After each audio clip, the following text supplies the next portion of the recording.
ತ್ರಿಪುರಾಂತಕೆರೆಯ ದಂಡಿ ಮೇಲೆ ತುರುಗಾಯಿ ರಾಮಣ್ಣನಂತೆ ಬಸವಣ್ಣವ್ರು ಹೊಕ್ಕಾರ ಹೋಗಬೇಕ. ಒಬ್ಬ ಕಲ್ಯಾಣವನ್ನು ಆಳ್ತಕ್ಕಂಥ ಪ್ರಧಾನಿಯಲ್ಲಿ ತ್ರಿಪುರಾಂತಕೆರೆ ದಂಡಿ ಮೇಲೆ ದನ ಕಾಯುವಂಥ ತುರುಗಾಯಿ ರಾಮಣ್ಣಲ್ಲಿ ಎತ್ತಡ ಮಾಮರ ಎತ್ತಡಕ್ಕೆ ಹೋಗಿಲ್ಲ, ಸ್ಟೇಟಸ್ ಒಟ್ಟ ಹೊಂದೋದ ಇಲ್ಲ. ಹಂಗೆ ಹೊಂತತ್ರಿ. ಆದರೂ ಹಾದ್ರ ಬಸವಣ್ಣ ಹೋಗಿ ತಮ್ಮ ಕುದುರೆ ಇಳಿದು ಕೆಳಗಿಳಿದು ದನ ಕಾಯೋ ರಾಮಣ್ಣನಂತಕ್ಕೂ ಎರಡೂ ಕೈ ಜೋಡಿಸಿದ್ರು. ಶರಣಾರ್ಥಿ ಅಂತ. ಮತ್ತು ಕಲ್ಯಾಣದಾಗ ಅವತ್ತಿನ ಕಾಲಕ್ಕೆ ರೊಕ್ಕ ಕೊಟ್ಟು ಬೇಯಿಸ್ಕೊತಿದ್ರಂತ, ಬೈಯವ್ರ ಇದ್ದಿದ್ದಿಲ್ಲ ಅಂದ್ರೆ ಬೇಯಿಸ್ಕೋಬೇಕು ಅನಿಸಿ ರೊಕ್ಕ ಕೊಟ್ಟು ನನಗೊಟ್ಟು ಬೈ ಅನ್ಬೇಕಾಗಿತ್ತಂತ. ಅಷ್ಟು ಒಳ್ಳೆಯ ಗಾಳಿ ಬೀಸಿತ್ತು ಅವಾಗ. ಏನು ಅನ್ಬೇಕು ಅನುಭವ ಮಂಟಪಕ್ಕೆ ಬರ್ರಿ ಅಂದಾಗ ಅತ್ಯಂತ ಜಗತ್ತಿನಲ್ಲಿ ಏನೂ ಕೆಲಸಕ್ಕೆ ಬಾರಲಾರದ ವ್ಯಕ್ತಿ ಎದಕ್ಕೆ ಲಾಯಕಂದ್ರೆ ದನ ಕಾಯ್ಕೊ. ಎಲ್ಲರೂ ಬೇದವರು ಅದ. ನಮ್ಮಂಥ ಸ್ವಾಮಿಗಳಿಗೂ ಭಕ್ತರು ಬೈತಾರೆ, ಎದಕ್ಕಾಗಿ ನೀವು ಸ್ವಾಮಿ ಮಠಾನ ನಿನಗೆ ಚೆಂದಾಗ ನಡ್ಸೋಕ್ಕಾಗಲಿಲ್ಲ ದನ ಕಾಯ್ಕೊ ಅಂತ. ಎದಕ್ಕಾಗಿ ನೀ MLA MP ನಿನಗೆ ಸರಿಯಾಗಿ ಅಭಿವೃದ್ಧಿನ ಮಾಡೋಕ್ಕಾಗೋದಿಲ್ಲ ಅಂದ್ರೆ ದನ ಕಾಯ್ಕೊ.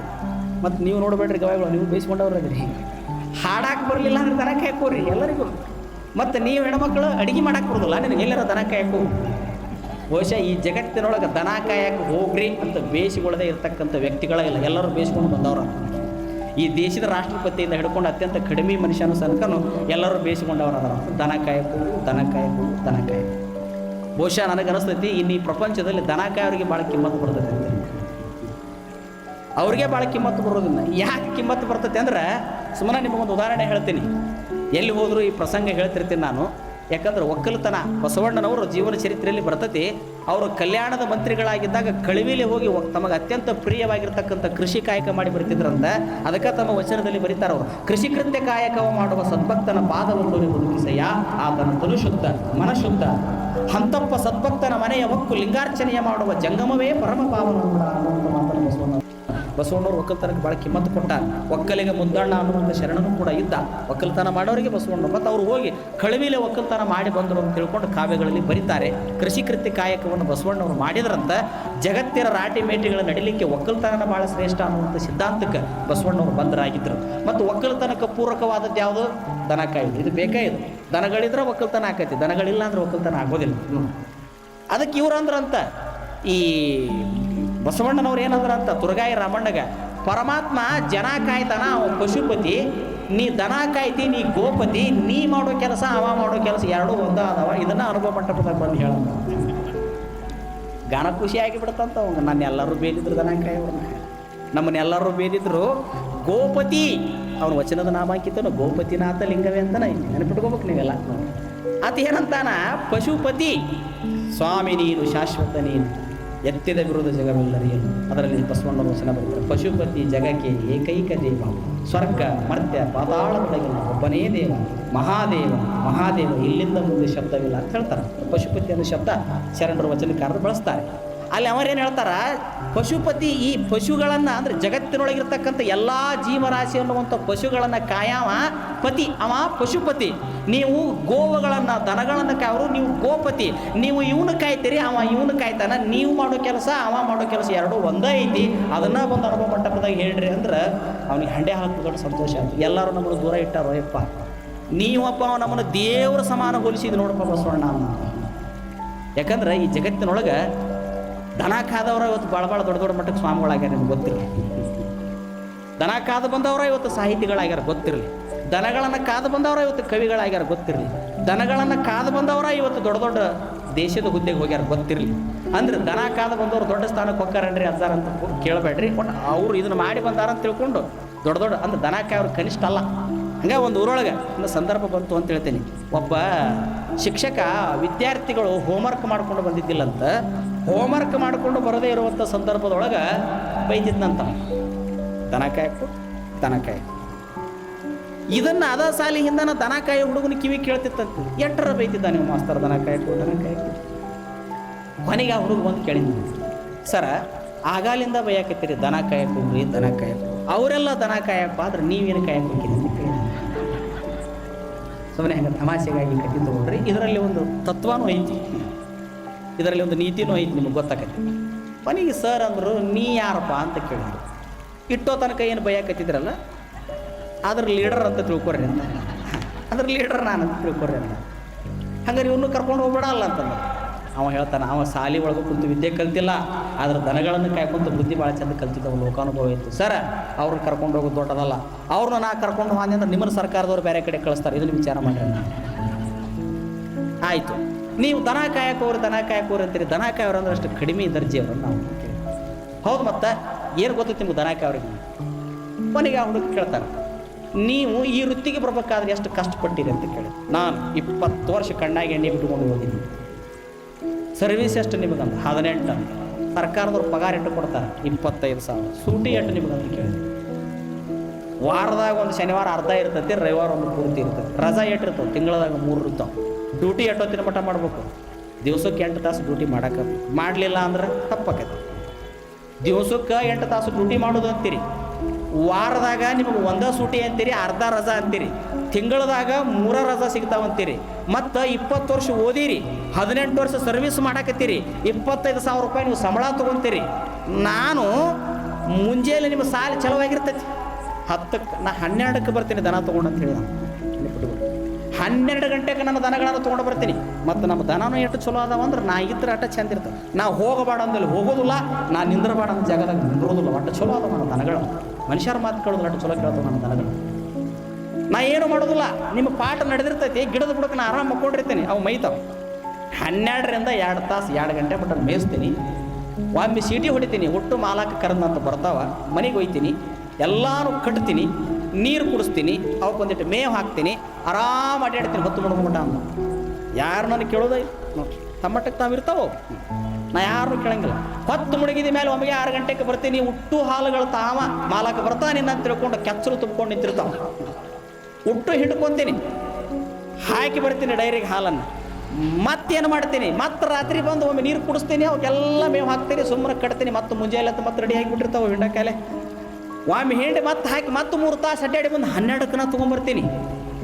ನಾನು ಒಂದು 8 ದನಗಳನ್ನು ಮೇಯಿಸಿ ತಿಂಗಳಿಗೆ ನಾನು 60,000ರಿಂದ 70,000 ರೂಪಾಯಿ ಸಂಬಳ ತೊಗೊತೀನಿ. ಇನ್ನೇನು ದನ ಕಾಯೋರು ಮೇಯಕ್ಕೆ ಹೋಗ್ಬೇಡ್ರಿ, ನಿಮಗಿಂತ ನನ್ನ ಗ್ರೇಡ್ ಹೆಚ್ಚೈತಿ ಅಂತ ಹೇಳಿ ನಾವು ಸೂಕ್ಷ್ಮ ಗಮನಿಸ್ರಿ. ನೀವು ಎಲ್ಲರೂ ಸುಮ್ಮನೆ ಎಜುಕೇಷನ್ ಅಂತೀರಿ, ಎಲ್ಲರೂ ಸಾಫ್ಟ್ವೇರ್ ಅಂತೀರಿ, ಎಲ್ಲರೂ ಡಾಕ್ಟರ್ ಅಂತೀರಿ, ಎಲ್ಲರೂ D.Ed ಅಂತೀರಿ, B.Ed ಅಂತೀರಿ.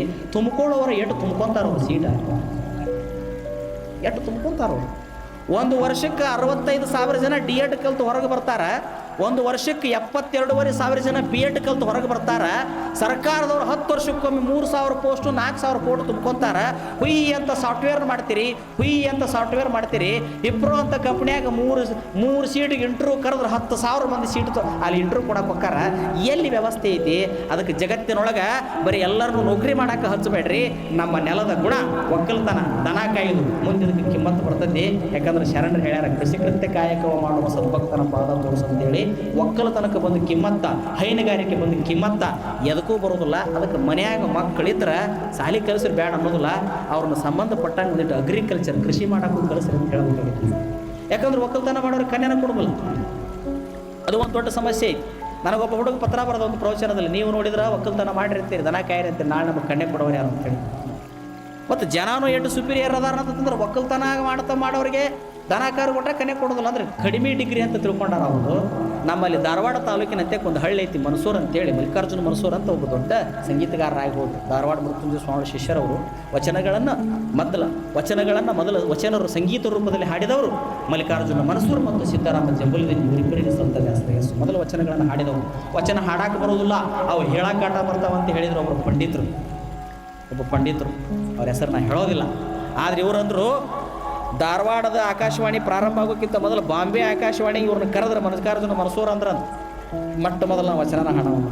ಇಲ್ಲಿ ವಚನ ನಡೋದಿಲ್ಲ ರೀ, ಇಲ್ಲಿ ನೀವು ದಸರ ಪದ್ಯಗಳನ್ನು ಹಾಡ್ರ ನನಗೆ ಹಾಡಕ್ಕೆ ಬರೋದಿಲ್ಲ. ಹಾಡಾದ್ರೆ ವಚನ ಹಾಡ್ತೀನಿ, ಇಲ್ಲದಿದ್ರೆ ಹೊಳ್ಳಿ ನಾನು ಧಾರವಾಡ ಹೋಗ್ತೀನಿ ಟ್ರೈನ್ ಹತ್ಕೊಂಡಂತ ಬಂದೀರಿ, ನಿಮಗೆ ಏನು ತಿಳಿದಿದೆ ಅದನ್ನು ಹಾಡು ಹೋಗ್ರಿ ಅಂತಂದ್ರೆ, ಅಕ್ಕ ಕೇಳವ್ವ ನಾನೊಂದ ಕನಸ ಕಂಡೆ, ಅಕ್ಕಿ ಅಡಕ್ಕಿ ತೆಂಗಿನಕಾಯಿ ಮೊದಲು ವಚನಗಳನ್ನು ರಾಗಬದ್ಧವಾಗಿ ಹಾಡಕ್ಕೆ ಕಲಿಸಿದರು ಮಲ್ಲಿಕಾರ್ಜುನ ಮನ್ಸೂರರಂತವರು. ಸಿದ್ದರಾಮಚಂದ್ರ ನೆನ್ಸ್ಕೋಬೇಕು. ಮೊದಲು ವಚನಗಳನ್ನು ಸಂಗೀತದಾಗ ಹಾಡಕ್ಕೆ ಬರೋದಿಲ್ಲ ಅಂತಿದ್ರು, ಆಕಾಶವಾಣಿಯಲ್ಲಿ ಪ್ರಸಾರ ಮಾಡ್ತಿದ್ದಿಲ್ಲ. ಈಗ ಜಕ್ಕಸ್ತ ಮಾಡ್ತಾರೆ ಎಲ್ಲ, ಯಾಕಂದ್ರೆ ವಚನಗಳನ್ನು ಎಲ್ಲರೂ ಹಾಡ್ತಾರೆ ಅನ್ನೋದು ಗೊತ್ತಾಗೈತಿ. ವಚನಗಳಿಗೂ ಕೈ ರಾಗ ಐತಿ, ತಾಳ ಐತಿ, ಲಯ ಐತಿ, ಶ್ರುತಿ ಐತಿ. ಬೇಕಾದಷ್ಟು ರಾಗಗಳಲ್ಲಿ ವಚನಗಳನ್ನು ಹಾಡ್ಬೋದು ಅನ್ನುವಂಥದ್ದು ಎಲ್ಲ ಕಡೆ ಬಂದದೆ, ಈಗ ಬಂತು. ಆದರೆ 60-70 ವರ್ಷದಿಂದ ಇದ್ದಿದ್ದಿಲ್ಲ. ಆ ಮಲ್ಲಿಕಾರ್ಜುನ ಮನ್ಸೂರರು ಹುಟ್ಟೂರು ಪಕ್ಕದಲ್ಲಿ ಒಬ್ಬ ವ್ಯಕ್ತಿ ಅಮೇರಿಕದಿಂದ ಬಂದಾನವ. ಅಮೇರಿಕದಾಗ ಇಂಜಿನಿಯರಿಂಗ್ ಕಲ್ತ. ಅವ್ರ ಅಪ್ಪಗೊಂದು ಲೆಟರ್ ಬರ್ದವ, ನಾನು ಇಲ್ಲಿ ಇಂಜಿನಿಯರ್ ಕಲ್ತೀನಿ, ನನಗೆ ಯಾಕೋ ಸಮಾಧಾನ ಆಗೋದು, ನಾನು ಅಲ್ಲೇ ಊರಿಗೆ ಬರ್ತೀನಿ ಅಂದ. ನೀ ಯಾಕೆ ಊರಿಗೆ ಬರ್ತೀಯೋ, ನಿನಗೆ 4-5 ಲಕ್ಷ ರೂಪಾಯಿ ವರ್ಷಕ್ಕೆ ಖರ್ಚು ಮಾಡಿ ನಿನ್ನ ಡಿಗ್ರಿ ಓದಿಸೀನಿ, ಇಂಜಿನಿಯರ್ ಓದಿಸೀನಿ, ಬರಬೇಡ ಅಂದ. ಇಲ್ಲ ನಾ ಬರೋಣ ಅಂತ ತಂದ. ಒಬ್ಬನ ಮಗ ಏನು ಕೇಳ್ರ ಅಂದ್ರೆ ಏನಾರ ಮಾಡ್ಕೊಂಡನಂತ, ಬಾರಪ್ಪ ಅಂತ ಬಂದು ಏನು ಮಾಡವ ಅಂದ್ರೆ, ನನಗೇನು ಬೇಡ, 2 ಎಕರೆ ಭೂಮಿ ಕೊಡು, ಒಂದು 4 ದನ ತಂದು ಕೊಡು ಅಂತ. ತಂದಿಗೆ ಚಕ್ರ ಬರೋದು ಅಂದ ಉಳಿತಂತ. ಅವನು ಹೇಳ್ತಾನ, ನಮ್ಮಪ್ಪನಿದ್ರಿಗೆ ನಾ ಹೇಳಿದಾಗ ನಮ್ಮಪ್ಪ ಒಂದು ನಮೂನಿ ಅಳಗಾಡಿ ಬಿಟ್ಟ, ನಮ್ಮವ್ವ ನೋಡಿದ್ರೆ ಕಲ್ಲು ಕಂಬ ನಿಂತಂಗೆ ನಿಂತುಬಿಟ್ಟು ಅವನ ಅನುಭವ ಕೇಳುವಾಗ. ಯಪ್ಪ, ಜಗತ್ತಿನಾಗ ಎಲ್ಲರೂ ದೊಡ್ಡ ದೊಡ್ಡ ಡಾಕ್ಟರ್ ಆಗಿ ಇಂಜಿನಿಯರ್ ಆಗಿ ವಿದೇಶದಾಗಿದ್ರೆ ನಮ್ಮ ಕೀರ್ತಿ ಅಂತಾರ. ನೀ ನೋಡಿದ್ರೆ ಒಮ್ಮೆ ನಮಗೆ ವಿದೇಶ ಬಿಟ್ಟು ಬಂದು ಇಲ್ಲಿ ನೋಡಿದ್ರೆ ದನ ಕಾಯ್ತೀನಿ, ಹೊಲ ಮಾಡ್ತೀನಿ ಅಂತೀಯಲ್ಲ ಯಪ್ಪ ಅಂದ್ರೆ ಅವ ಹೇಳಿದಂತ, ವಿದೇಶದಾಗಿದ್ದ ಮಕ್ಕಳು ಹಣೆ ಬಾರ ಭಾಳ ಕೆಟ್ಟೈತಿ, ನೀವು ಸತ್ರ ದೊಡ್ಡ ಮಣ್ಣಿಗೆ ಬರೋದಿಲ್ಲ ಅವರು, ಅಲ್ಲಿ ಇರಲೋ ಏನು ಇಲ್ಲಿರಲೋ ಅಂತ ಕೇಳಿದ. ಭಾಳ ಗಮನಿಸಬೇಕು. ಕೊನೆಗೆ ಅವ ಅಂದ, ನನಗದು ಆಗಲ್ಲ, ನನಗೆ ಆ ದೇಶದಲ್ಲಿ ದುಡಿಯೋಕ್ಕಾಗೋದಿಲ್ಲ, ನಾ ಇಲ್ಲೇ ದುಡಿತೀನಿ ಅಂತ. ಕೊನೆಗೆ ಹೆಂಡತಿ ಗಂಡನಿಗೆ ಹೇಳಿದ್ದು, ಅವನ ಮಾತಿಗೆ ವಿರುದ್ಧ ಹೋಗಬೇಡ್ರಿ, ಇರೋ ಒಬ್ಬ ಮಗ ಅದನ್ನು ನಮಗರ ಏನು ಕಡಿಮೆ ಐತೆ, ಅವೇನು ಹೇಳ್ತಾನಂದ್ರೆ ಕೊಡಿಸ್ರಿ ಅಂದರು. ಮಡ್ಡಿ ಅಂತ ಭೂಮಿ 2.5 ಎಕರೆ ಭೂಮಿ ತೊಗೊಂಡ, ಒಂದು 6-7 ದನ ಕಟ್ಟಿದ. ಎಷ್ಟು ಚಂದವ ಕೃಷಿ ಹೈನುಗಾರಿಕೆ ಮಾಡಕತ್ತ, ಸಾವಯವ ಕೃಷಿ ಮಾಡಕತ್ತ, ಹೈನುಗಾರಿಕೆ ಮಾಡಕತ್ತ. ಈಗ ಅವನಿಗೆ ಎಷ್ಟು ಸನ್ಮಾನಗಳಾಗ್ಯಾವ ಅಂದ್ರೆ 100 ಸನ್ಮಾನಗಳಾಗ್ಯಾವ, 100 ವೇದಿಕೆಯಲ್ಲಿ ಕರೆದಾರ. ಅವ ಮಾಡುವಂಥ, ಅವ ತಯಾರು ಮಾಡಿ ಕಳಿಸೋ ಹಾಲ ಧಾರವಾಡದಾಗ ತೊಗೊಳಕ್ಕೆ ಜನ ಪಾಳೆ ಹಚ್ಕೊಂಡು ನಿಂದಿರ್ತಾರ. ಈಗಂತ ನಾವು ಅಮೇರಿಕದಂಥ ದೇಶದಾಗ ಇಂಜಿನಿಯರ್ ಆಗಿದ್ರೆ ನಾನು ಯಾರೂ ಕಾಯ್ತಿದ್ದಿಲ್ಲ, ಇವತ್ತು ಈ ದೇಶದಾಗ ಒಂದು ಒಕ್ಕಲ್ತನ ಮಾಡಾಕತ್ತೀನಿ. ನಾನು ಮಾಡುವಂಥ ತಯಾರು ಮಾಡಿ ಕಳಿಸೋ ಹಾಲ ಆರೋಗ್ಯವಂತ ಹಾಲದ ಅಂತ ಎಲ್ಲರೂ ನನ್ನ ಹಾಲಿಗಾಗಿ ಮನೆ ಬಾಗಿಲು ತೊಗೊಂಡು ಕೂತಿರ್ತಾರೆ. ಅಂದ್ರೆ ಇಂಥ ಒಳ್ಳೆಯ ಸರ್ವಿಸ್ ನಾನು ಕೊಡಾಕತ್ತೀನಿ, ನನಗೆ ತೃಪ್ತಿ ಐತಿ, ನನ್ನ ದೇಶದೊಳಗೆ ಒಕ್ಕಲ್ತನ ಶ್ರೇಷ್ಠ ಅಂತ ನಾನು ಸಾರ್ತೀನಿ ಅಂತೇಳಿ ಮೊನ್ನೆ ಆ ಹುಡುಗ ಸೆಮಿನಾರ್ನಲ್ಲಿ ಎಲ್ಲರಿಗೂ ತಿಳುವಳಿಕೆ ಹೇಳಿದ. ಅಂದರೆ ಇವತ್ತು ನಾವು ಒಕ್ಕಲ್ತನ ಮಾಡೋದಂದ್ರೆ ಕನಿಷ್ಠ ಅಂತ ತಿಳ್ಕೊಂಡಿವಿ, ಹಾಗೇನಿಲ್ಲ. ಒಕ್ಕಲ್ತನ ಭಾಳ ಚಲೋ. ಕಲ್ಯಾಣದಂಥ ಊರೊಳಗಿದು ಈ ಮಾತು ಹಿಡಿಸ್ಲಿಕ್ಕಿಲ್ಲ, ಆದ್ರೆ ಗೊತ್ತಿರಲಿ, ಕಲ್ಯಾಣವನ್ನು ಕಟ್ಟಿದವರು, ಕಲ್ಯಾಣವನ್ನು ಮಾಡಿದವರು, ಕಲ್ಯಾಣಕ್ಕಾಗಿ ದುಡಿದವರು ಬಹುತೇಕ 99 ವರ್ಗದ ಜನ ಅವರೆಲ್ಲ ಒಕ್ಕಲ್ತನ ಕಾಯಕ ಮಾಡಿದವರ ಇದ್ರು, ಕಲ್ಯಾಣ ಕಟ್ಟಿದವರು ಸತ್ಯ ನಿಮಗೆಲ್ಲರಿಗೂ ಗೊತ್ತಿರಬೇಕು. ಕೊನೆಗೆ ಆ ಹುಡುಗ ಹಂಗೆ ಅಂದವರಿಗೆ, ಮಾಸ್ತರಿಗೆ, ನೀವು ನಮ್ಮನ್ನು ಬೈಬೇಡ್ರಿ, ನೀವು 25,000 ತಿಂಗಳಿಗೆ ತೊಗೊತೀರಿ, ನಾನು 70,000 ತೊಗೊತೀನಿ, ಇನ್ನೊಮ್ಮೆ ದನ ಕಾಯಕ್ಕೆ ಹೋಗಂತ ಅನ್ನಕ್ಕೆ ಹೋಗ್ಬೇಡ್ರಿ, ನಮಗೆ ಬಂದು ಕಿಮ್ಮತ್ತು ನಿಮಗೆ ಬರೋದಿಲ್ಲ ಅಂತ ತಿಳ್ಕೊಂಡು ಹೇಳಿದ ಅಂತಂದ್ರೆ ಸುಮ್ಮನೆ ಒಂದು ಪ್ರಸಂಗ ಬರ್ತದೆ. ಅದಕ್ಕೆ ಇಲ್ಲಿ ನಾ ಯಾಕೆ ಹೇಳಕತ್ತೇನೆ ಅಂದ್ರೆ, ತುರಗಾಯಿ ರಾಮಣ್ಣ ಆತನು ದನ ಕಾಯ್ತಿದ್ದ. ದನ ಕಾಯೋರನ್ನ ಅನುಭವ ಮಂಟಪದಾಗ ಕರ್ಕೊಂಡು ಬಂದು ಬಸವಣ್ಣ ಕುಂದ್ರಿಸಿದ. ಕುಂತರು ಕೇಳಿದ್ರು ಮತ್ತು ಕೇಳಿದ ಮೇಲೆ ಕೊನೆಗೆ ಏನಾರು ಒಂದು ಹೇಳಕ್ಕಬೇಕಲ್ಲ, ಹೇಳಿದ ಪುಣ್ಯ ಎಷ್ಟು ಚಂದ ಹೇಳಿದ. ಇಷ್ಟು ದಿವಸ ಊರು ಹೊರಗೆ ದನ ಕಾಯಕ್ಕೆ ಹೋಗಿದ್ದು ನಾನು. ದನ ಕಾಯಕ್ಕೆ ಹೋಗ್ಬೇಕಾದ್ರೆ ದನ ಕಾಯವ್ರ ಕೈಯಾಗ ಒಂದು ಕೋಲ್ ಇರ್ತದೆ ಅಂತ ಗೊತ್ತ, ಕೋಲ್ ಅಂತ ಇರ್ತದೆ ಗೊತ್ತಲ್ಲ, ಕೋಲ್ ದನ ಕಾಯವ್ರ ಕೈಯಾಗ ಇರ್ತೈತೆ ಅದು. ಮತ್ತು ಆ ಕೋಲನ್ನು ತೋರಿಸ್ಬಿಟ್ರೆ, ಹಿಂಗೆ ಮಾಡಿಬಿಟ್ರೆ ಇತ್ತಾಗ ಬಂದ್ಬಿಡ್ತಾವೆ ನೋಡ್ರಿ, ಎಷ್ಟು ಬೆರಿಕಿರ್ತಾವ ಅಂದ್ರೆ ಅವು. ಆ ಕೋಲಿನ ಮೂಲಕ ದನಗಳನ್ನು ಆಡಿಸ್ತಿರ್ತಾನವ, ಯಾರು ಆಕಳುಗಳನ್ನು ಕಾಯುವಂತ ಹೇಳ್ತಾನೆ. ನಾನು ಇಷ್ಟು ದಿವಸ ದನಗಳನ್ನು ಕಾಯಕ್ಕೆ ಹೋಗಿದ್ದೆ, ದನಗಳು ಬೇಲಿ ಹಾರಿ ಹೊಲದಾಗಿನ ಪೀಕ್ ಮೇದಾವಂತ ತಿಳ್ಕೊಂಡು ಕೈಯಾಗ ಕೋಲ್ ಹಿಡಿತಿದ್ದೆ. ಆದ್ರೆ ಬಸವಣ್ಣ ಅನುಭವ ಮಂಟಪಕ್ಕೆ ನಾನು ಕರ್ಕೊಂಡು ಬಂದ. ಏನು ಮಾಡಿದ ಅಂದ್ರೆ, ಹೊರಗಿನ ದನಗಳ ಬೇಲಿ ಹಾರಿ ಹೋಗಿ ಪೀಕ್ ಮೈತಾವ, ಅದು ಮುಖ್ಯ ಅಲ್ಲ, ಆ ಕೋಲ ಹಿಡ್ಕೊಂಡು ಆ ಹೊರಗಿನ ದನ ಹೆದರಿಸಿದೆ. ನನ್ನೊಳಗೂ ದನಗಳದಾವ, ನನ್ನೊಳಗು ಕಾಮ ಕ್ರೋಧ ಲೋಭ ಮೋಹ ಮದ ಮತ್ಸರದ ದನಗಳದಾವ, ಅಣವ ಮಲ ಮಾಯಾಮಲ ಕಾರ್ಮಿಕ ಮಲ ಅನ್ನುವಂಥ ಮಲತ್ರಯಗಳದಾವ, ರಾಗ ದ್ವೇಷವೆಂಬ ಕಂಚುಕಗಳದಾವ. ಇವು ಮನಸ್ಸಿನ ಬೇಲಿ ಹಾರಿ ಆತ್ಮವನ್ನೇ ತಿಂದು ತೇಗಿ ಬಿಡ್ತಿದ್ವು. ಇವುಗಳನ್ನು ಎದುರ್ಸಾಕ ಇಷ್ಟಲಿಂಗ ಅನ್ನುವಂಥ ಕೋಲು ನನ್ನ ಕೈಯಾಗ ಬಸವಣ್ಣ ಕೊಟ್ಟ. ಇದರಿಂದ ನಾನು ನನ್ನ ಗೆದ್ದೆ, ನಾನು ಗೋಪತಿನಾಥ ಲಿಂಗವೇ. ಹಲವು ಥರದ ಗೋವುಗಳನ್ನು ಕೋಲೊಂದರಲ್ಲಿ ಚಲಿಸುವಂತೆ ಹಿಡಿದು ನಿಲ್ಲಿಸುವಂತೆ ಹಲವು ಥರದ ಇಂದ್ರಿಯ ವಿಕಾರಗಳನ್ನು ಇಷ್ಟಲಿಂಗವೆಂಬ ಚಿತ್ತದಲ್ಲಿ ಕಟ್ಟಿ ತನ್ನನ್ನು ತಾನು ಗೆದ್ದ ಅಂತ ತಿಳ್ಕೊಂಡು ತುರಗಾಯಿ ರಾಮಣ್ಣನ ಬಗ್ಗೆ ಇತಿಹಾಸವನ್ನು ಬರೀತಾರೆ. ನೋಡ್ರಿ, ಒಬ್ಬ ದನ ಕಾಯುವಂಥ ವ್ಯಕ್ತಿಯನ್ನು ಕರ್ಕೊಂಡು ಬಂದು ಕೈಯಾಗ ಇಷ್ಟಲಿಂಗವನ್ನು ಕೊಟ್ಟು ತನ್ನ ಇಂದ್ರಿಯಗಳನ್ನು ನಿಗ್ರಹ ಮಾಡಿ ಇಷ್ಟಲಿಂಗ ಪ್ರಾಣಲಿಂಗ ಭಾವಲಿಂಗದ ತುದಿಗೆ ಹೋಗಿ ಒಬ್ಬ ಹಿಮಾಲಯದ ಯೋಗಿಗೆ ಸಾಧ್ಯ ಆಗಲಾರದಂಥ ಪರಾತ್ಪರ ವಸ್ತುವಿನ ಸಾಕ್ಷಾತ್ಕಾರ ಒಬ್ಬ ದನ ಕಾಯುವಂಥ ವ್ಯಕ್ತಿ ಈ ನೆಲದಲ್ಲಿ ಮಾಡ್ಕೊತಾನಂದ್ರೆ ಬಸವಣ್ಣ ಎಂಥ ಅಧ್ಯಾತ್ಮ ಚಿಂತಕ ಅನ್ನುವಂಥದ್ದನ್ನು ಇಷ್ಟರ ಮೇಲೆ ನಾವು ತಿಳ್ಕೊಳ್ಬೇಕಾಗ್ತದೆ. ಅದಕ್ಕೆ ಬಸವಣ್ಣನವರು ದನ ಕಾಯೋರನ್ನ ಒಳಗೆ ಕರ್ಕೊಂಡ್ರು, ನೆನಪಿಟ್ಕೋಬೇಕು. ಇನ್ನೊಬ್ಬ ಶರಣ ತನ್ನ ಮೆಟ್ಟನ್ನು ಹೊಲೆಯಕತ್ತಿದ್ದಂತ, ಮೆಟ್ಟು ಹೊಲೆಯಕತ್ತಿದ್ದಂತ ಅಟ್ಟೆಯ ಚುಚ್ಚುವ ಮನೆಯಲ್ಲಿ ಪ್ರತ್ಯಕ್ಷನಾದ ಪರಮೇಶ್ವರನ ಕಂಡು ಒಮ್ಮೆ ನಮಗೆ ಎಲ್ಲ ಬಿಟ್ಟು ಉದಕ ಸಾಷ್ಟಾಂಗ ಹಾಕಲಿಲ್ಲ. ಎಂಥ ಅದ್ಭುತ ಆ ಕಾಯಕ್ಕೆ ಅಂತ. ಅಟ್ಟೆಯ ಚುಚ್ಚುವ ಮನೆಯಲ್ಲಿ ಪ್ರತ್ಯಕ್ಷನಾದ ಪರಮೇಶ್ವರನ ಕಂಡು ಕೆಲವರು ಇದ್ರಂತ. ನಮ್ಮಲ್ಲಿ ಒಬ್ಬ ಕತೆ ಹೇಳಕತ್ತಿದ್ದ ಶಾಸ್ತ್ರಿ, ಅವೇನು ಹೇಳಕತ್ತಿದ್ದಂತ, ಕತೆ ಕೇಳಕ್ಕೆ ಕೂತಿದ್ದಂತ ಭಕ್ತ ಇದು ಹೇಳಕತ್ತಿದ್ದಂತ. ಪಂಡ್ರಾಪುರಕ್ಕೆ ಒಂದು ವಾರಿ ಹೊಂಟಿತ್ತಂತ.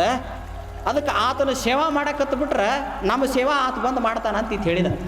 ಅಂದ್ರೆ ಹೇಳುವೊಮ್ಮೆ ಎಷ್ಟು ಮಿಸ್ಟೇಕ್ ಅಕ್ಕವ ನಿಮ್ಗೆ ಕೇಳಿದ. ಮನೆಯೊಳಗೆ 9 ತಿಂಗಳದೊಬ್ಬ ಗರ್ಭಿಣಿ ಹೆಣ್ಮಗಳು ಅವನ ಹೆಂಡತಿ ಬ್ಯಾನಿ ಬಂದು ತ್ರಾಸಾಗಿ ಉಳ್ಳಾಡಕತ್ತಾಳ. ಇವ ಅದನ್ನು ನೋಡಲಿಲ್ಲ, ಈ ಶಾಸ್ತ್ರಿ ಮಾತು ಕೇಳಿದ. ಹೇಳ್ಯಾನಲ್ಲ ಪಂಡರಾಪುರಕ್ಕೆ ಹೋಗಿಬಿಟ್ರೆ ಅವನ ಬಂದು ಸೇವಾ ಮಾಡ್ತಾನಂತ ಹೇಳ್ಯಾರಲ್ಲ ಅಂತ ತಿಳ್ಕೊಂಡು ಎಲ್ಲ ಬಿಟ್ಟು ಭಜನಿ ತೊಗೊಂಡು ಹೋಗಿಬಿಟ್ನಂತೆ. ಎಲ್ಲಿ ಹೋದಂತ ಅಲ್ಲಿ ಹೋದಂತ ಹೊಳ್ಳಿ ಬಂದು ನೋಡಿದ್ರೆ ಹೆಂಡತಿನೂ ಇಲ್ಲ ಮಕ್ಕಳು ಎಲ್ಲ ವಿಪರೀತವಾಗಿ ರಕ್ತಸ್ರಾವಾಗಿ ಹೆಂಡತಿ ಆ ಮಗುನ ಕುಡಿಸೋಕೆ ಹೋಗ್ಬಿಟ್ಟಿರ್ತಾರೆ. ಮನೆಗೆ ಶಾಸ್ತ್ರಿ ಅಂತ ಕೇಳಕ್ಕೆ ಬಂದಂತೀವಿ. ನಿಮ್ಮ ಪ್ರವಚನ ಕೇಳಿ ನಿಮ್ಮ ಮಾತು ಕೇಳಿ ನಾನು ನಾಮದವ್ರನ್ನ ಬೆನ್ನತ್ತಿ ಭಜನಿ ಬಾರಿಸ್ಕೊಂತ ಹೋದೆ. ಹೊಳ್ಳಿ ಬರ್ಬೇಕಾದ್ರೆ ನನ್ನ ಹೆಂಡತಿ ನನ್ನ ಮಕ್ಕಳಿಲ್ಲ ಮತ್ತು ನೀವು ಹೇಳಿದ್ದು ಸುಳ್ಳು ಆತಲ್ಲ ಅಂದ್ರೆ ನಾ ಎಲ್ಲಿ ಕರೆ ಹೇಳಿ ನೀವು ಸುಳ್ಳು ಹೇಳ್ಕೊಂತಿದ್ದೀನಿ ತಿಳ್ಕೊಬೇಕು. ನಾ ಎಲ್ಲಿ ಕರೆ ಹೇಳಿ ಸುಳ್ಳು ಹೇಳ್ಕೊಂತಿದ್ದೀನಿ ಹೇಳುವಾಗ ಅಟ ಕರೆ ನಮ್ಮ. ಮತ್ತು ನೀವು ಹೇಳಿದ್ರಿ ನೀವು ಹೇಳಿ ಹೋದ 3 ದಿವಸಕ್ಕೆ ನಾವು 3ಗೆ ಒಂದು ಮ್ಯಾಳ ಬಂತು, ಮ್ಯಾಳದ ಕೂಡ ಬೆನ್ನತ್ತಿ ನಾವು ಹಾದೆ ಅಂದ್ರೆ ನೀ ಯಾಕೆ ಹೋಗ್ಬೇಕಾಗಿತ್ತು? ಎಲ್ಲರೂ ಕೇಳಿ ಊರಾಗಿದ್ರದಲ್ಲ, ನೀನು ಊರಾಗಿರ್ಬೇಕಾಗಿತ್ತು. ಅದ್ರ ಶಾಸ್ತ್ರಗಳು ಹಿಂಗಂತಾವಂತ ಹಂಗಂತಾವ. ಏನಯ್ಯ ಈ ವಿಪ್ರರು ನುಡಿದಂತೆ ನಡೆಯರು, ನಮಗೊಂದು ಬಟ್ಟೆ ವೇದಕ್ಕೊಂದು ಬಟ್ಟೆ. ಅಲ್ಲಿ ನೋಡಿದ್ರೆ ಅಗ್ನಿ ದೇವ್ರು ಅಂತಾರೆ, ಇಲ್ಲಿ ನೋಡಿದ್ರೆ ಹರಿಬಚ್ಚಲು ನೀರು ತೊಗೊಂಡು ಮಣ್ಣು ತೊಗೊಂಡು ಸಿಕ್ಕಾಪಟ್ಟಿ ಬೈತಾರ. ಅಲ್ಲಿ ಮಂತ್ರ ಹೇಳ್ತಾರ, ಇಲ್ಲಿ ಬಾಯಿ ಬಂದಂಗೆ ಬೈತಾರ. ಅಲ್ಲಿ ದೇವ್ರು ಅಂತಾರ, ಇಲ್ಲಿ ಹಾಳಾದ ಬೆಂಕಿ ಮನೆ ಸುಡುತ್ತಂತಾರ. ಇವ್ರ ನಡೆನ ಒಂದು ಪರಿ, ಇವ್ರ ನುಡಿನ ಒಂದು ಪರಿ. ಈ ಪರಿ ಜಗತ್ತು ಹಾಳು ಮಾಡ್ಯಾರ, ಇವ್ರು ನಂಬುದಾರೆ ಹೆಂಗೆ ಅಂತ ಏನಯ್ಯ ಅಂದರೆ ಇವ್ರು ಮಾಡಿದ್ವಿ ಶಾಸ್ತ್ರ, ಇವ್ರು ಮಾಡಿದ್ವಿ ತರ್ಕ, ಇವ್ರು ಮಾಡಿದ್ವಿ ಸಿದ್ಧಾಂತ. ಆದರೆ ಶರಣರು ಹಂಗಲ್ಲ. ಶರಣರು ಶಾಸ್ತ್ರ ಕೇಳಿ ಪುರಾಣ ಕೇಳಿ ಹೆಂಡ್ರನ್ನ ಮಕ್ಕಳನ್ನ ಬಿಟ್ಟು ಅಡವಿ ಸೇರಂತ ಹೇಳಿಲ್ಲ. ಯಾರೋ ಒಬ್ರು ಬೆಳತನಕ ನಿಜಗುಣ ಶಾಸ್ತ್ರ ಕೇಳಿದ. ಆರು ನಾನೆಂದೋರಿತು ವಿಚಾರಿಸು, ವಿಷಮ ಸಂಸಾರವಿದು ಹಾಗೆ ಎಂದು ತಿಳಿ, ಮಾರಮರ್ದನ ಶಂಭುಲಿಂಗನ ಒಲಿಸಿಕೊಂಡು ಗಂಭೀರ ಸುಖದೊಳಗಿರುತ್ತಿರುವ ಶಾಸ್ತ್ರಿ ಹೇಳಿದ. ಇವ ಕೇಳಿದ, ಸುಮ್ಮನೆ ಕೇಳಿ ಮರೆತು ಬಿಡ್ಬೇಕಿಲ್ಲ, ಬಾಯ್ಪಟ್ಟು ಮಾಡಿದ. ಬಾಯ್ಪಟ್ಟು ಮಾಡ್ಕೊತಾನೆ ಹೋದ. ಆರು ನಾನೆಂದು ಅರಿತು ವಿಚಾರಿಸು, ವಿಷಮ ಸಂಸಾರವಿದು. ಆರು ನಾನೆಂದು ಅರಿತು ವಿಚಾರಿಸು ಒಪ್ಪುಕೊಳ್ಳುವಂಥ ಮಾತ ಮೊದಲನೇ ಸಾಲು. ವಿಷಮ ಸಂಸಾರವಿದು ಹಗೆ ಎಂದು ತಿಳಿ. ಅದೇ ಹಂಗೆ ಹಗೆ ಆಕೈತೆ ಸಂಸಾರ ಹಗೆ ಆಕೈತೆ ಅಂತಿದ್ರೆ 770 ಗಣಗಳ ಹೆಂಡ್ರನ್ನ ಮಕ್ಕಳ ಬಿಟ್ಟು ಅವ್ರು ಯಾಕೆ ಕಲ್ಯಾಣಕ್ಕೆ ಬರಕ್ಕೆ ಹೋಗಿದ್ದಿಲ್ಲ. ಸಂಸಾರ ಶ್ರೇಷ್ಠ ಅಂತ ಹೇಳ್ತದೆ ನಮ್ಮ ಸಿದ್ಧಾಂತ, ವೇದಾಂತ. ಸಂಸಾರ ಸುಳ್ಳು ಅಂತೈತಿ. ಇವ ಮನೆಗೆ ಹೋದ. ಆರು ನಾನೆಂದರಿತು ವಿಚಾರಿಸು, ವಿಷಮ ಸಂಸಾರವಿದು ಹಗೆ ಎಂದು ತಿಳಿ. 1 ಸಲ ಕೇಳಿಲ್ಲಕ್ಕೆ 2 ಸಲ ಕೇಳಿದ್ಲು. ತಲೆ ಕೆಟ್ಟತಕ್ಕೆ ಕೇಳಿ ಬರುವಲ್ಲೇಕ ಕೇಳಿದ್ದನ್ನು ಅಲ್ಲೇ ಮರೆತು ಬರಬಾರ್ದು. ಅದನ್ನೇ ಯಾಕೆ ಇಲ್ಲಿ ಮಟ್ಟ ಇಟ್ಕೊಂಡು ಬಂದಿರಿ? ಇಲ್ಲ, ಇದನ್ನು ಆಗಾಗ ಪಠಣ ಮಾಡ್ಕೊತ ಇರೋ ಅಂತ ಹೇಳ್ಯಾರ. ಇದನ್ನು ಹೆಚ್ಚು ಪಠಣ ಮಾಡ್ಕೊತಿದ್ರು ಸ್ಮೃತಿ ಗಟ್ಟಿ ಉಳಿತೈತೆ ಅಂತ, ಸಂಸಾರದ ಬಗ್ಗೆ ನಮಗೆ ಜಿಗುಪ್ಸೆ ಬರ್ತೈತೆ ಅಂತ ಅಂದಾಗ ತಿರಿ ಕೆಟ್ಟತಕ್ಕಿದ್ವಿ. ನೀಡುವಾಗೂ ಅದನ್ನ ಅನ್ನಕತ್ತೀವಿ. ಆರು ನಾನೆಂದರಿತು ವಿಚಾರಿಸು, ವಿಷಮ ಸಂಸಾರವಿದು ಹಗೆ ಎಂದು ತಿಳಿ ಅಂದ. ನೀಡು ಸೌಟು ತೊಗೊಂಡು ಬೇಷ ನಮಗೆ ತಲೆ ಪಡ್ತದೆ. ಸಂಸಾರ ಹಗೆ ಅಂತ ಅನ್ನೋದು ಮೊದಲಾಗಿ ಗೊತ್ತಿದ್ರು, ನನ್ನ ಯಾಕೆ ಮಾಡ್ಕೊಂಡಿದ್ದೀನಿ ಅಂದರೆ ಶಾಸ್ತ್ರಗಳು ವೇದಾಂತಗಳು ಏನು ಹೇಳ್ತಾವಂದ್ರೆ ಜನರನ್ನು ಸಮಾಜಮುಖಿ ಮಾರ್ಗದಿಂದ ಭಕ್ತಿಯ ಮಾರ್ಗದಿಂದ ವಿಮುಖರನ್ನಾಗಿ ಮಾಡುವುದು. ಬಸವಣ್ಣ ಸಂಸಾರ ಹಾಗೆ ಅನ್ನಲಿಲ್ಲ, ಸಂಸಾರದಿಂದ ಸದ್ಗತಿ ಉಂಟಂತ ಹೇಳಿ ಮಡದಿ ಇತ್ತಾಗ ಪುರುಷ ಇಬ್ಬರಿಗೂ ಸಮಾನವಾಗಿ ಧರ್ಮವನ್ನು ಬೋಧನಾ ಮಾಡಕ್ಕೆ ಹಚ್ಚಿದ್ರು. ಇಬ್ಬರು ಸಮಾನರಂತ ತೋರಿಸಿದ್ರು. ಅದಕ್ಕೆ ಅನುಭವ ಮಂಟಪ ಕೊಟ್ಟ ಮೊದಲನೇ ಕಾನ್ಸೆಪ್ಟ್ ಅಂದ್ರೆ ಹೆಣ್ಣು ಗಂಡುಗಳಲ್ಲಿ ಭೇದಿಲ್ಲ, ಶರಣ ಸತಿ ಲಿಂಗಪತಿ. ಶರಣನೂ ಲಿಂಗಕ್ಕೆ ಸತಿಯಾಗಬೇಕು, ಶರಣನೂ ಲಿಂಗಕ್ಕೆ ಸತಿಯಾಗಬೇಕು. ಸತಿಪತಿ ಎನ್ನುವ ಭಾವ ಉಭಯದಲ್ಲಿ ಹಿಂಗಿ ಲಿಂಗಕ್ಕೆ ತಾನು ಸತಿಯಾಗಿ ತನಗೆ ಲಿಂಗವೇ ಪತಿಯಾದಂಥವರ ಪಾದವ ತೋರ ಅನ್ನಬೇಕಾದ್ರೆ ಶರಣರು ಸಂಸಾರದಲ್ಲಿ ಇದ್ದ ಅಧ್ಯಾತ್ಮ ಯಂತ್ರಕ್ಕವಾದರೂ ನೆನಪಿಟ್ಕೊಡ್ರಿ. ಶರಣರು ಎಲ್ಲಿ ದೊಡ್ಡವರಕ್ಕಾರ ಅಂದ್ರೆ ಇಲ್ಲಿ ದೊಡ್ಡವರಕ್ಕಾರ. ಜಗತ್ತಿನಾಗ ಎಲ್ಲರೂ ಶಾಸ್ತ್ರ ಓದಿ ಓದಿ ಓದಿ ಓದಿ ಓದಿ ಓದಿ ಎಲ್ಲರೂ ಸಂಸಾರ ಬಿಟ್ಟು ಹಾದ್ರೆ ಏನಾದಿತ್ತು ಪರಿಸ್ಥಿತಿ ಲೆಕ್ಕ ಹಾಕಿ ಬಿಟ್ಕೊಂಡು ಏನಾದಿತ್ತು ಪರಿಸ್ಥಿತಿ. ಅದಕ್ಕೆ ಶಾಸ್ತ್ರಗಳಿಗಿಂತಲೂ ವಚನಗಳು ಯಾಕೆ ನಮಗೆ ಹತ್ತಿರಕ್ಕಾವಂದ್ರೆ ವಚನಗಳು. ದನ ಕಾಯಿಪ ನೀನು ಬ್ಯಾಡ ಅಂದಿಲ್ಲ, ದನ ಕಾಯ್ದ ಒಂದು ಅನುಭವ ಮಟ್ಟದಾಗ ಹೇಳು ಎಷ್ಟು ಚಂದ. ಹಾಗಿವ ಅಟ್ಟಿಯ ಚುಚ್ಚುವಲ್ಲಿ ಮನೆಯಲ್ಲಿ ಪ್ರತ್ಯಕ್ಷನಾದ ಪರಮಾತ್ಮನ ಖಂಡ ಯಾರು? ಶರಣ.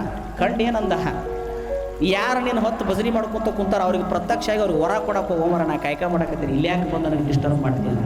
ಎಷ್ಟು ವ್ಯತ್ಯಾಸ ಐತಿ. ಇಲ್ಲಿ ಕಾಯಕ ಮಾಡುವಂಥ ಸಂದರ್ಭದಲ್ಲಿ ದೇವರ ಪ್ರತ್ಯಕ್ಷ ಆದರೂ ಸಹಿತ ಹೊಳ್ಳಿ ನೋಡಬೇಡ, ಮೊದಲು ದುಡಿ ಅಂತ ಹೇಳೋದರ ಇದು.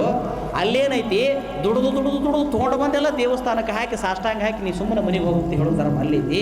ಅದಕ್ಕೆ ಯಾವುದನ್ನು ಆಯ್ಕೆ ಮಾಡ್ಕೋಬೇಕು, ಯಾವುದನ್ನು ಆಯ್ಕೆ ಮಾಡ್ಕೋಬಾರ್ದು. ಸತ್ಯ ಈಗ ನಮ್ಮ ನಾಡಿನಲ್ಲಿ ನಡೆದದ. ಯಾಕೆ ನಮಗೆ ಬಸವಣ್ಣವ್ರು ಮುಖ್ಯಕಾರ ಅಂದ್ರೆ ಅದಕ್ಕೆ ನಾವು ಬಸವಣ್ಣನವರನ್ನೇ ಈ ನಾಡಿಗೆ ಹೆಚ್ಚು ಪರಿಚಯಿಸ್ಬೇಕು. ಬಸವ ತತ್ವಗಳನ್ನೇ ಹೆಚ್ಚು ಪರಿಚಯಿಸಬೇಕು, ಬಸವ ಸಿದ್ಧಾಂತಗಳನ್ನೇ ಹೆಚ್ಚು ಪರಿಚಯಿಸಬೇಕು. ಯಾಕಂದ್ರೆ ಇದರಲ್ಲಿ ಜೀವನಕ್ಕೆ ತ್ರಾಸದಾಯಕವಾದದ್ದು ಏನಿಲ್ಲ, ಎಲ್ಲ ಸರಳ ಐತಿ, ಎಲ್ಲ ಇಲ್ಲೇ ಐತಿ. ತನ್ನೊಳಗೆ ಗುರುಲಿಂಗ ಜಂಗಮ, ತನ್ನೊಳಗೆ ಪ್ರಾದೋದಕ ಪ್ರಸಾದ, ತನ್ನೊಳಗೆ ಅರಿವು, ತನ್ನೊಳಗೆ ಅನುಭವ, ತನ್ನೊಳಗೆ ಆಚಾರ ಎಲ್ಲವನ್ನು ತನ್ನೊಳಗೆ ಹೇಳ್ತಾರ. ತನ್ನ ಬಿಟ್ಟು ಅನ್ಯವ ಹುಡುಕುವ ಅಣ್ಣಗಳ ಏನವನ್ನು ತೋರದಿರ ಚನ್ನಮಲ್ಲಿಕಾರ್ಜುನ ಅಂತ ಮಾತನ್ನ ಮಹಾದೇವ ಏಕಗಳು ಹೇಳ್ತಾರೆ. ಅದಕ್ಕೆ ವಚನಕಾರರು ಎಲ್ಲವನ್ನು ತಮ್ಮೊಳಗೆ ಕಾಣ್ಕೊಳ್ಳೋಕೆ ಪ್ರಯತ್ನ ಮಾಡಿದ್ರೆ ಹೊರತು ಇನ್ನೊಂದು ಕಡೆ ಜ್ಯೋತಿ ಕಾಣ್ತತಿ, ಇನ್ನೊಂದು ಕಡೆ ದುಡಿದು ಬಿಟ್ಟು ಹೋಗಂತ ತಿಳ್ಕೊಂಡು ಹೇಳಿಲ್ಲ. ಶರಣರು ಕಂಡದ್ದು ಅನುಭವ, ಶರಣರು ಮಾಡಿದ್ದು ದಾಸೋಹ, ಶರಣರು ಮಾಡಿದ್ದು ಕಾಯಕ, ಶರಣರು ಮಾಡಿದ್ದು ನಿತ್ಯ ಲಿಂಗಾರ್ಚನೆ, ಶರಣರು ಮಾಡಿದ್ದು ನಿತ್ಯ ಶಿವಯೋಗ, ಅವುಗಳನ್ನು ಒಳಗೊಂಡದ್ದೇ ಅನುಭವ ದರ್ಶನ. ಆ ನಿಟ್ಟಿನ ಮೇಲೇನೆ ನಮ್ಮ ಪ್ರವಚನಗಳು. ಶರಣರು ಕಂಡಂಥ ದೇವರು ಹೆಂಗದ, ಶರಣರು ಕಂಡಂಥ ಸಾಮಾಜಿಕ ವ್ಯವಸ್ಥೆ ಹೆಂಗೈತಿ, ಶರಣರು ಕೊಟ್ಟಂಥ ಆರ್ಥಿಕ ಸಿದ್ಧಾಂತ ಹೆಂಗೈತಿ, ಶರಣರು ಮಾಡಿರ್ತಕ್ಕಂಥ ಸಮಯಗಳ ಅವು, ಶರಣರು ಹೋಗಿರ್ತಕ್ಕಂಥ ದಾರ್ಯರ ಎಂಥದ್ದು, ಇವನ್ನೆಲ್ಲವನ್ನು ಕುರಿತು ಸಾಕಷ್ಟು ಚಿಂತನೆ ಕಲ್ಯಾಣದಾಗ ಮಾಡಿರಿ. ಮಾಡಿದ್ದನ್ನು ಮತ್ತೊಮ್ಮೆ ಹೊಳ್ಳ ಮಾಡಿ ಹೆಂಗೆ ಹೇಳ್ತಾರೆ ನೋಡ್ರಿ. ನಮ್ಮ ತುರಗಾಯಿ ರಾಮಣ್ಣ ಹೇಳ್ತಾನೆ, ಊರ ಹೊರಗೆ ಬೇದ ಪಶುಗಳು ಬಂದು ಮನೆಯಲ್ಲಿ ಕುಳಿತು ಮೆಲುಕು ಹಾಕ್ತಾವಂತ. ಚತುಷ್ಪಾದ ಪ್ರಾಣಿಗಳು ತಾವು ಎಲ್ಲಿ ಮೇಯಕ್ಕೆ ಹೋಗಿರ್ತಾವ ಹೊಳ್ಳಿ ತಮ್ಮ ಮಾಲಕನ ಮನೆಗೆ ಗುರುತಿಡಿದು ಹೊಕ್ಕಾವಂತ. ಹಂಗೆ ಎಲ್ಲ ಪ್ರಾಣಿಗಳು ತಮ್ಮ ಮಾಲಕನ ಮನೆಗೆ ಗುರುತಿಡಿದು ಹೊಕ್ಕಾವ. ಗುರುತಿಲ್ಲಾರ್ದಂಗೆ ಹೋಗುವಂಥ ಪ್ರಾಣಿ ಅಂದ್ರೆ 2 ಕಾಲಿನ ಪ್ರಾಣಿ ಅಂತ ಹೇಳ್ತಾರ. ಯಾರು ಅಂದರೆ ತುರಗಾಯಿ ರಾಮಣ್ಣ. ಅದಕ್ಕೆ 4 ಕಾಲಿನ ಪ್ರಾಣಿಗಳು, ಚತುಷ್ಪಾದ ಪ್ರಾಣಿಗಳು ಅಡವಿಯಲ್ಲಿ ಮೇದು ತನ್ನ ಮಾಲಕನ ಮನೆ ಗುರುತಿಡಿದು ಇವ ನಮ್ಮ ಮನೆ ಹೊಕ್ಕಾವಂತ. ಆದ್ರೆ 2 ಕಾಲಿನ ಪ್ರಾಣಿಗಳು ಹಗಲೆತ್ನ್ಯಾಗನ ತಮ್ಮ ಮನೆ ಯಾವ್ದನ್ನೋದು ಗುರುತಿಡ್ಯಾಕೆ ಅಸಮರ್ಥಕ್ಕವಂತ. ಹಗಲೆತ್ತಿನೊಳಗೆ ರಾತ್ರಿ ಅದ್ರ ಹೇಳ್ತಾರೆ ಕಡ್ಕೊಳ್ಳೋ ಮಡಿವಾಳಪ್ಪ, ರಾತ್ರಿ ಕಂಡು ಬಾವಿ ಹಗಲ ಹೋಗಿ ಬೀಳ್ತಾವಂತ. ಇನ್ನೇನು ಹೇಳ್ಬೇಕು ನಾವು. ಅದಕ್ಕೆ ಶರಣರು ನಮಗೆ ಭಾಳ ಪ್ರಸ್ತುತ ಆಗ್ತಾರೆ. ಅವ್ರು ಬಹಳ ನಮಗೆ ಮುಖ್ಯ. ಯಾಕಂದ್ರೆ ಅವ್ರು ಯಾವುದನ್ನು ಬಿಟ್ಟು ಬಾ ಅಂದಿಲ್ಲ. ಹಣ್ಣ ಬಿಟ್ಟು ಲಿಂಗವನ್ನು ಒಲಿಸಬೇಕೆಂಬರು ಅದು ಸುಳ್ಳು ಅಂತ ಹೇಳ್ತಾರೆ. ಹೆಣ್ಣ ಬಿಟ್ಟು ಲಿಂಗವನ್ನು ಒಲಿಸಬೇಕೆಂಬರು ಅದು ಸುಳ್ಳು ಅಂತಾರೆ. ಮಣ್ಣ ಬಿಟ್ಟು ಲಿಂಗವನ್ನು ಒಲಿಸಬೇಕೆಂಬರು ಅದು ಸುಳ್ಳು. ಯಾಕಂದ್ರೆ ಲಿಂಗಕ್ಕೂ ಹಣ್ಣಿಗೂ ಹೆಣ್ಣಿಗೂ ಮಣ್ಣಿಗೂ ವಿರೋಧಿಲ್ಲ. ಅದ್ರ ಪಾಡಿಗೆ ಅವು ಅದಾವ, ನಿನ್ನ ಪಾಡಿಗೆ ನೀರು ಬಳಸಿಗೋ. ಆದ್ರೆ ಅವನು ಅತಿ ಅಂಟುಕೊಳಕ್ಕೆ ಹೋಗೋಣ, ಹಚ್ಕೊಳಕ್ಕೆ ಹೋಗೋಣ, ಬಳಕೆ ಮಾಡ್ಕೋ, ಸುಮ್ಮನೆ ಇರು. ಪ್ರವಚನ ಮಾಡು, ಸುಮ್ಮನೆ ಹೋಗು. ನೀ ಮಾಡಿದ ಮೇಲೆ ಹಾಸಿದ ಗುಡಾರ ಸಹಿತ ಮೊದಲು ಮಾಡಿ, ಇಟ್ಟು ಮಾಯಕ್ ಸಹಿತ ಮೊದಲು ಮಾಡಿ ಎಲ್ಲ ತೊಗೊಂಡು ಹೊಂಟೆ ಅಂದ್ರೆ ಹೋಗೋಲ್ಲ ಕೂಡ ಇನ್ನೊಮ್ಮೆ ಕರಿಲಾರ್ದಂಗೆ ನೋಡೋಣ ಅಂತ ಹೇಳ್ತಾರೆ. ಅದಕ್ಕೆ ಸುಮ್ಮನೆ ಇರು, ಹಚ್ಕೊಳ್ಳಾರ್ದಂಗೆ ಇರು, ಸುಮ್ಮನೆ ಬದುಕು, ಹಚ್ಕೊಳ್ಳಾರ್ದಂಗೆ ಬದುಕು ಅಂತೇಳಿ ಶರಣರು ನಮಗೆ ಸೂಕ್ಷ್ಮವಾದಂಥ ಅಧ್ಯಾತ್ಮವನ್ನು ಹೇಳಿಕೊಡ್ತಾರೆ. ಆ ಹಿನ್ನೆಲೆಯಲ್ಲಿ ಅನುಭವ ಮಂಟಪ ದರ್ಶನ ಅಂದರೆ ಬರೀ ಅಧ್ಯಾತ್ಮ ಚಿಂತನೆ ಒಂದ ನಡೆದಿಲ್ಲ, ವ್ಯಕ್ತಿಯನ್ನು ವ್ಯಷ್ಟಿಯಿಂದ ಸಮಷ್ಟಿಯ ಕಡೆ ಕರ್ಕೊಂಡು ಹೋಗ್ತಕ್ಕಂಥ, ಪರಿಪೂರ್ಣತೆಯಿಂದ ಅಪರಿಪೂರ್ಣದಿಂದ ಪರಿಪೂರ್ಣತೆಯ ಕಡೆಗೆ, ಮೃಗತ್ವದಿಂದ ಮಾನವತ್ವದ ಕಡೆಗೆ, ಮಾನವತ್ವದಿಂದ ದೈವತ್ವದ ಕಡೆಗೆ ಕರ್ಕೊಂಡು ಹೋಗುವಂಥ ಒಂದು ದೊಡ್ಡ ಪ್ರಯತ್ನದ ಚಳವಳಿ ಅದು ಬಸವಾದಿ ಪ್ರಮುಖರ ಚಳವಳಿ, ಅದು ಬಸವಣ್ಣನವರು ಮಾಡಿದ ಚಳವಳಿ. ಇದರಲ್ಲಿ ಎಲ್ಲ ಐತಿ. ಸಮಾಜ ಸುಧಾರಣೆ ಐತಿ, ಕಾಯಕ ಸುಧಾರಣೆ ಐತಿ, ದಾಸೋಹ ಐತಿ, ತತ್ವ ಐತಿ, ಅನುಭವ ಐತಿ, ಸಿದ್ಧಾಂತ ಐತಿ. ಎಲ್ಲವನ್ನ ಒಳಗೊಂಡಂಥ ಸಮಷ್ಟಿಯ ಒಂದು ಅನುಭವ ಮಂಟಪದ ಚಿಂತನೆ ಎಲ್ಲರಿಗೂ ಶರಣು.